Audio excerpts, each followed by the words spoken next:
Hello बच्चों, स्वागत है आपका एक बार फिर अपने स्कूल के ऐप पर। तो जो लास्ट दिवाली से पहले चैप्टर नंबर 9 हमारा कंटिन्यू चल रहा था, ईएमआई इलेक्ट्रोमैग्नेटिक इंडक्शन, विद्युत चुंबकीय प्रेरण हमारा चल रहा था। ठीक है, तो अब काफ़ी गैप आ गया है बीच में, तो आप थोड़ा सा रिवीजन तो कर रहे होंगे।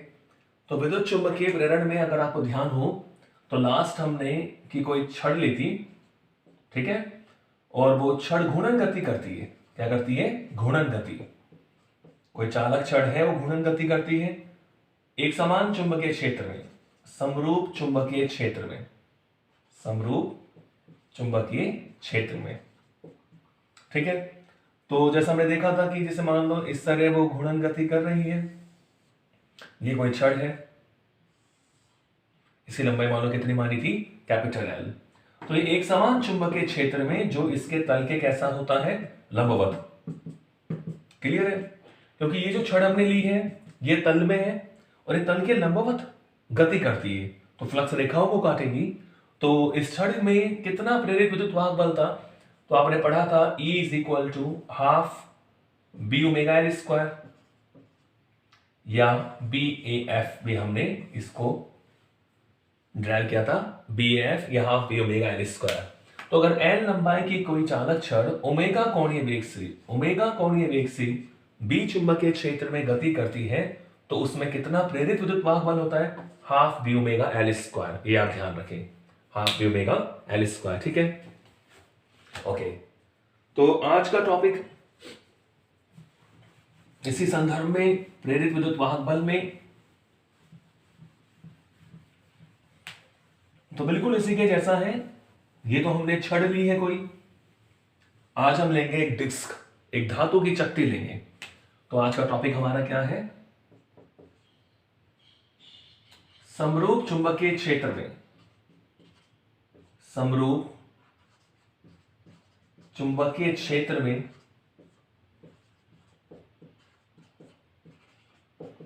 ठीक है। तो पहले तो हमने ली थी एक छड़ ली थी, तो आज हम लेंगे एक मेटलिक डिस्क, एक धातु की चकती। समरूप चुंबकीय क्षेत्र में धातु की चकती, धातु की चकती डिस्क, धातु की चकती की घूर्णन गति के कारण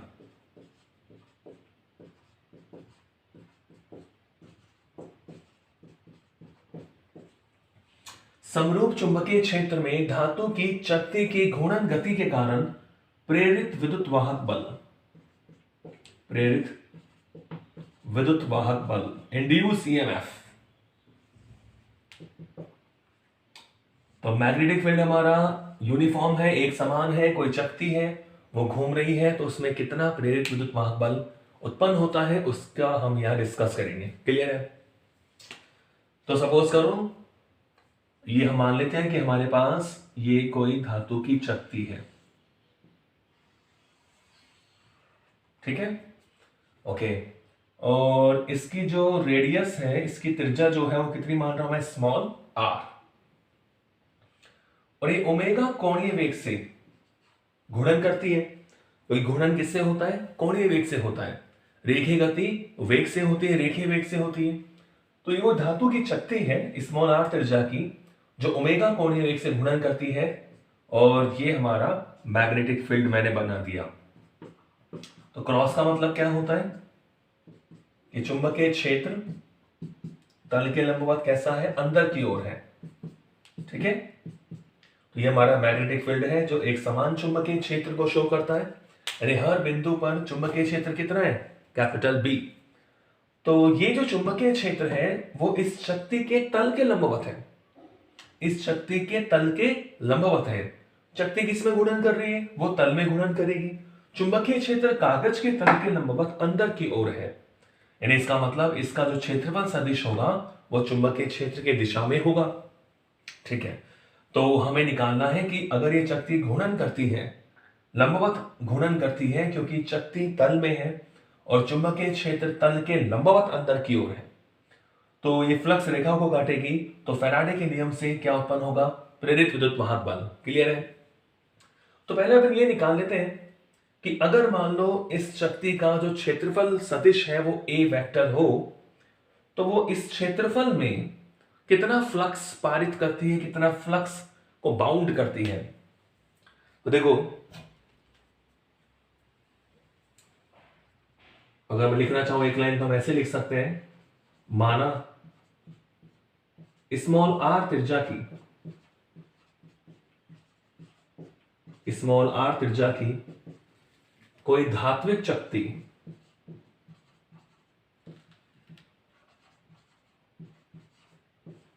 स्मॉल आर त्रिज्या की कोई धात्विक शक्ति ओमेगा कोणीय वेग से समरूप चुंबकीय क्षेत्र, ठीक है, ओमेगा कोणीय वेग से समरूप चुंबकीय क्षेत्र बी वेक्टर में घूर्णन गति करती है।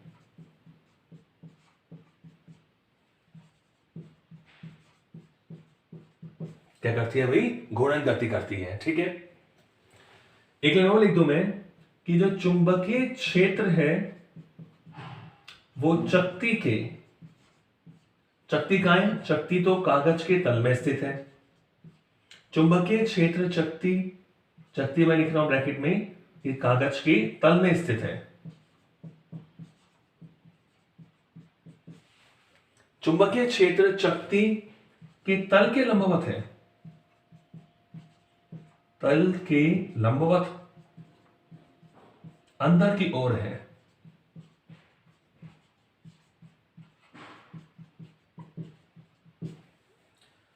ओके, तो क्लियर है, कोई हमारी स्मॉल आर त्रिज्या की चकती है, डिस्क है, वो ओमेगा कोणीय वेग से बी चुंबकीय क्षेत्र में घूर्णन कर रही है।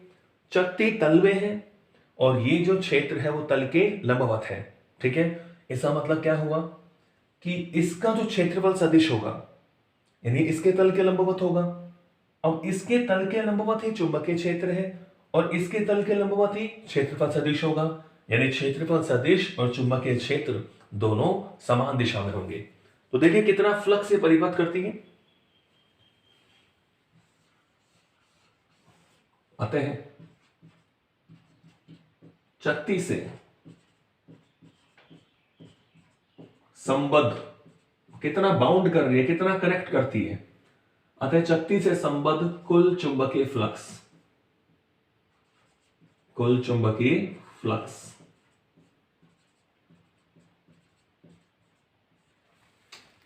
चकती कितना कनेक्ट करती है, तो चुंबकीय फ्लक्स की परिभाषा से आपको पता है,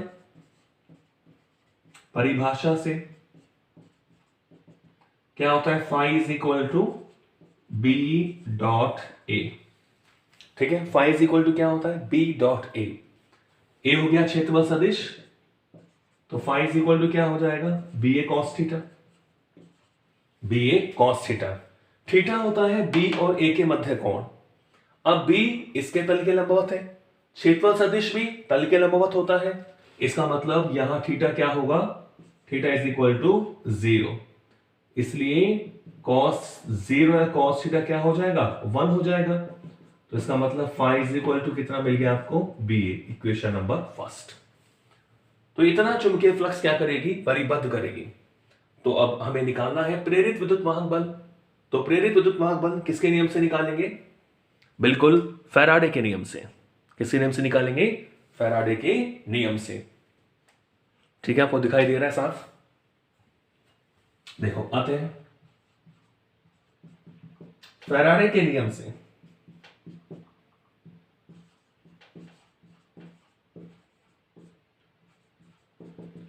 फैराडे के नियम से तो फैराडे कहता है कि अगर चुंबकीय फ्लक्स में परिवर्तन होगा, क्योंकि जब चकती घूमेगी तो इसके चुंबकीय फ्लक्स में क्या होगा, परिवर्तन होगा। कैसे परिवर्तन होगा, क्योंकि बी तो कांस्टेंट रहेगा, क्या बदलेगा, ए बदलेगा, ठीक है। जब चकती घूमेगी तो इसके क्षेत्रफल से जो गुजरने वाली चुंबकीय बल रेखाओं की संख्या है उनमें परिवर्तन होगा। तो ए के बदलने से ही फाई में क्या होगा, चेंज होगा। तो कह रहा है फैराडे के नियम से जो प्रेरित विद्युत वाहक बल है E इज इक्वल टू, मैं परिमाण लेके चल रहा हूं, तो E इज इक्वल टू क्या हो गया, d phi upon d t. E is equal to d phi upon d t. ठीक है, चलो मैं फाई की वैल्यू यहां पुट करता हूं कि E is equal to d upon d t. Phi कितना है, बी ए। फाई की वैल्यू क्या है हमारे पास, बी ए। ठीक है, अब क्वेश्चन में कह रहा है कि समरूप चुंबकीय क्षेत्र, यानी बी तो कैसा है, नियत है। तो बच्चों हमें पता है अवकलन में जो नियत होता है उसे मैंने बाहर ले लिया और अंदर केवल क्या बचेगा, d upon d t. Equation number 2, E is equal to B d upon d t. B तो कैसा है भाई, नियत है, बी कांस्टेंट है, नियत को हमने बाहर ले लिया, अंदर क्या बचेगा, डी अपॉन डी टी। अब डी अपॉन डी टी का मतलब क्या है, अब देखो मैं यहां लिखूंगा, बी तो चुंबकीय क्षेत्र हो गया, डी अपॉन डी टी का मतलब क्या है, क्षेत्रफल बटा समय। क्षेत्रफल में परिवर्तन की दर, क्षेत्रफल में परिवर्तन की दर है। देखिए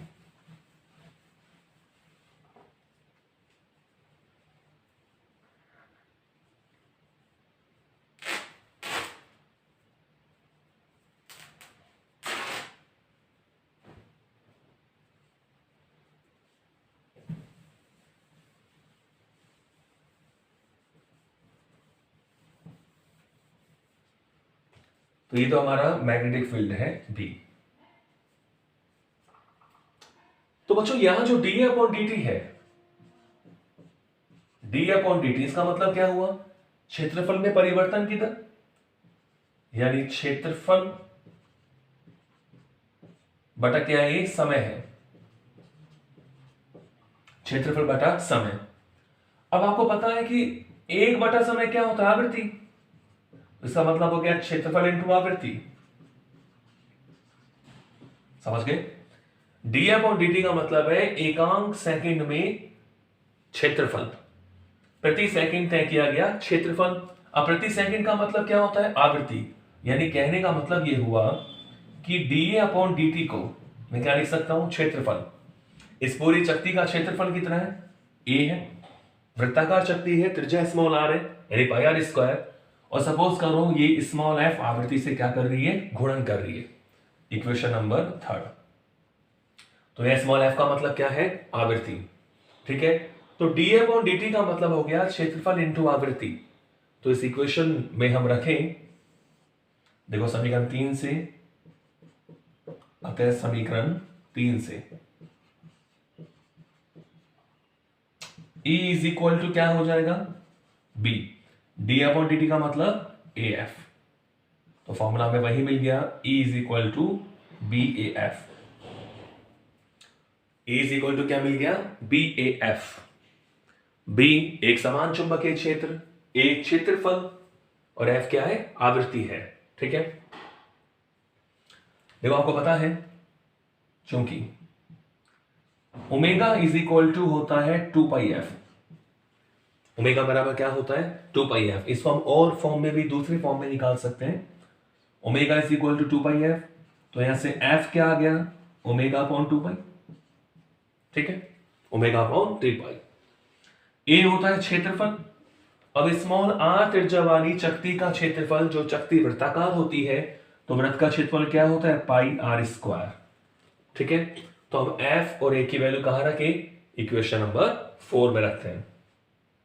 देखो समीकरण 4 से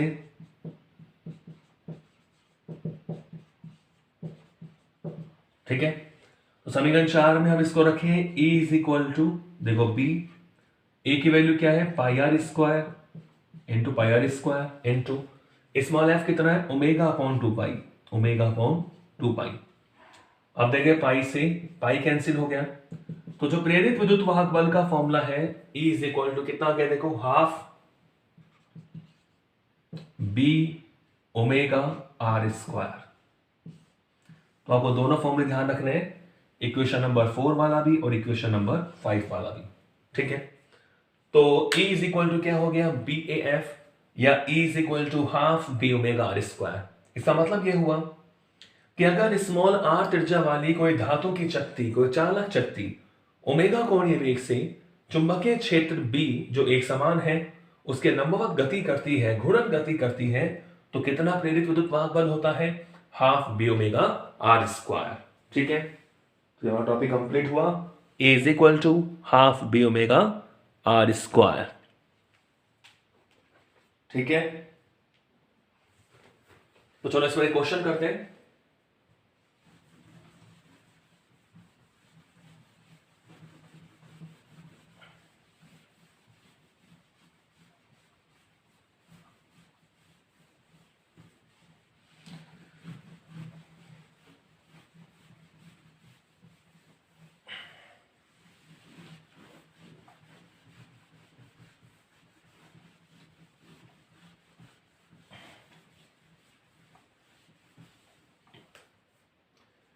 एक क्वेश्चन देखते हैं इसके ऊपर। देखो एग्जाम्पल है हमारा इसी टाइप का, एग्जाम्पल नंबर आपका 12 है ये। क्या कहता है? 0.5 मीटर लंबी एक चालक छड़ एक सिरे के सापेक्ष 0.5 मीटर लंबी एक चालक छड़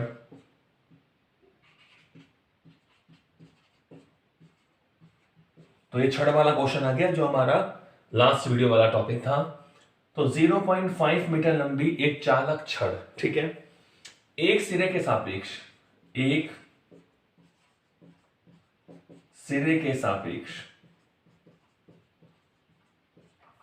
एक सिरे के सापेक्ष 0.04 टेस्ला 0.04 टेस्ला, टेस्ला मतलब चुंबकीय क्षेत्र, 0.04 टेस्ला के चुंबकीय क्षेत्र के लंबवत तल में, टेस्ला के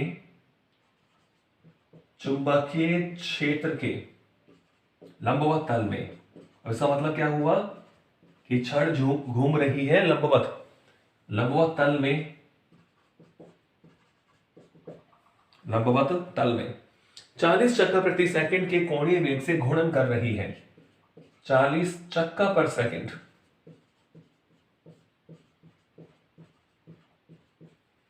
40 चक्कर पर सेकंड के कोणीय वेग से, 40 चक्कर पर सेकंड, ठीक है। तो ये आवृत्ति आपको दे रखी है कि एक सेकंड में कितना चक्कर लगा रही है, वो 40 चक्कर लगा रही है। 40 चक्कर पर सेकंड के कोणीय वेग से घूर्णन कर रही है, घूर्णन कर रही है। क्वेश्चन कह रहा है छड़ के सिरों के मध्य प्रेरित विद्युत वाहक बल ज्ञात कीजिए। घूर्णन कर रही है तो छड़ के सिरों के मध्य,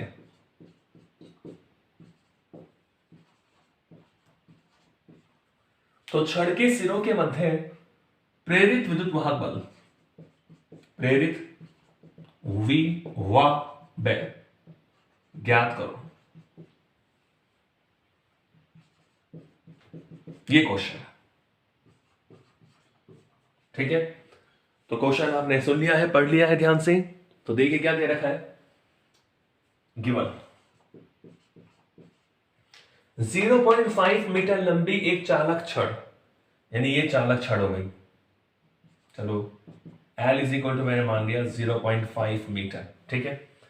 एक सिरे के सापेक्ष 0.04 टेस्ला के, यानी हमारा B इज इक्वल टू दे दिया 0.04 टेस्ला के चुंबकीय क्षेत्र के लंबवत तल में, लंबवत ही घूमने चाहिए, लंबवत तल में 40 चक्कर पर सेकंड, चुंबकीय क्षेत्र के लंबवत तल में 40 चक्कर पर सेकंड। अब बच्चों ये फ्रीक्वेंसी आपको दे रखी है स्मॉल f, 40 चक्कर पर सेकंड यानी रिवर्स पर सेकंड।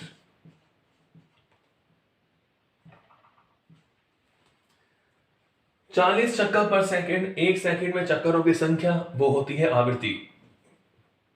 ये कोणीय वेग से घूर्णन कर रही है तो छड़ के सिरों के मध्य प्रेरित विद्युत वाहक बल ज्ञात कीजिए। तो L आपको दे रखा है, B आपको दे रखा है और F आपको दे रखा है, ठीक है। फॉर्मूला आप जानते ही हो, फॉर्मूला क्या होता है, देखो चूंकि जो विद्युत वाहक बल होता है इसके लिए क्या फॉर्मूला था, BAF। फॉर्मूला क्या था भाई, BAF। और A होता है क्षेत्रफल अनुप्रस्थ काट क्षेत्रफल, तो ये क्या हो जाता है पाई आर स्क्वायर, तो B into pi r square into F। तो इससे हम निकाल सकते हैं। तो वैल्यूज आपको सारी दे रखी है, देखो B कितना दे रखा है 0.04, पाई कितना होता है 3.14 एल स्क्वायर यानी 0.5 का स्क्वायर यानी 0.5 इंटू 0.5 और ये फ्रीक्वेंसी आपको दे रखी है 40। ठीक है, तो बच्चों इसे आप सॉल्व करोगे तो आपको यहां मिल जाता है E इज इक्वल टू, केवल आपको गुणा ही करना है सब में इसमें, तो इसमें आप देख सकते हैं तो यहां आपको मिल जाता है 1.256। आप गुणा करके देख लेना वोल्ट, क्योंकि विद्युत वाहक बल है, विभवांतर होता है तो इसका मात्रा क्या होता है volt. E is equal to 1.256 volt. ठीक है, तो आपका एग्जाम्पल नंबर 12 था ये।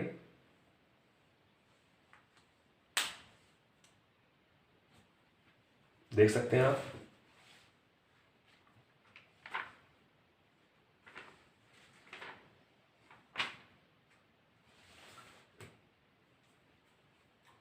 तो सिंपल फॉर्मूला बेस क्वेश्चन,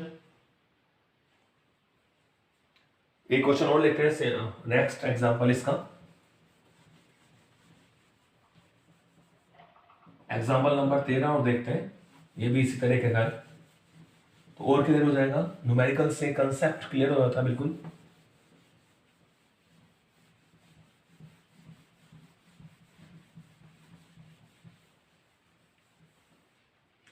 तो नेक्स्ट एग्जांपल नंबर आपका इसमें है 13वां एग्जांपल है आपके बुक का।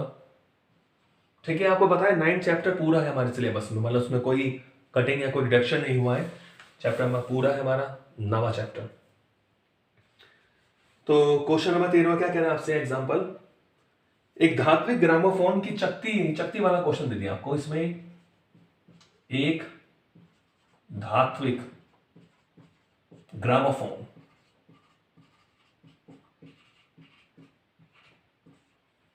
एक धात्विक ग्रामोफोन की चकती, ग्रामोफोन में कोई चकती है, एक धात्विक ग्रामोफोन की चकती का व्यास 0.20 मीटर है, कि चकती का व्यास 0.20 मीटर है। एक धात्विक ग्रामोफोन की चकती का व्यास कितना दे रखा है 0.20 मीटर है तथा 40 चक्कर प्रति मिनट की दर से, तथा 40 चक्कर प्रति मिनट आपको दे रखा है इसमें की दर से एक धात्विक ग्रामोफोन की चकती का व्यास 0.20 मीटर है तथा 40 रिवर्स पर मिनट, एक मिनट में कितने चक्कर 40 चक्कर की दर से 36 तल में घूमती है, दर से 36 तल में घूमती है।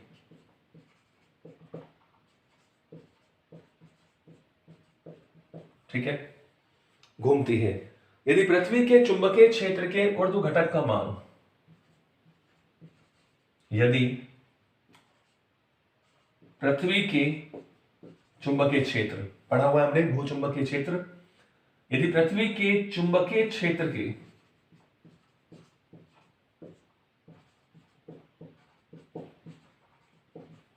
पृथ्वी के चुंबकीय क्षेत्र के ऊर्ध्व घटक का मान, ऊर्ध्व घटक वर्टिकल जो कंपोनेंट है, ऊर्ध्व घटक का मान,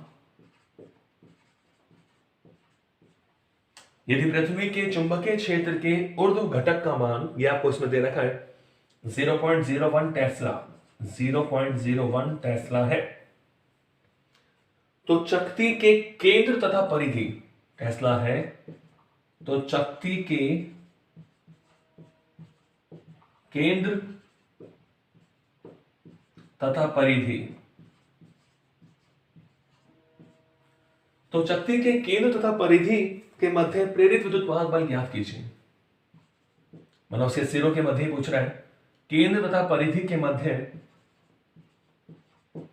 प्रेरित विद्युत वाहक बल ज्ञात कीजिए।